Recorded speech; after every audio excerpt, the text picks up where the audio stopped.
अजितदादा गेल्यानं मला असं वाटतं संपूर्ण महाराष्ट्रावर शोककळा आहे.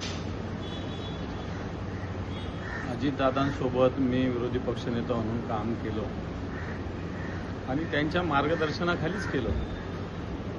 म्हणतो त्या काळात त्यांच्यासोबत काम करण्याचा जो अनुभव आला तो आयुष्यभर लक्षात राहील असा अनुभव आहे.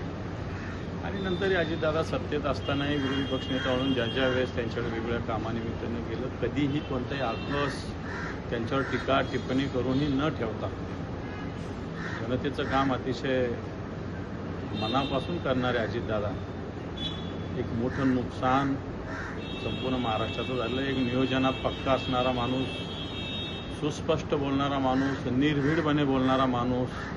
नाहीतर राजकारणामध्ये बरेच लोक गोड गोड गोड गोड आणि गोल गोल गोल गोल बोलत असतात. दादा गोड आणि गोल या भानगडींना न पडता स्पष्टपणे ज्या भूमिका त्या मांडत राहत आलेले, मला वाटतं असा नेता या महाराष्ट्राला यानंतर मिळणे नाही. दादांना भावपूर्ण श्रद्धांजली आहे.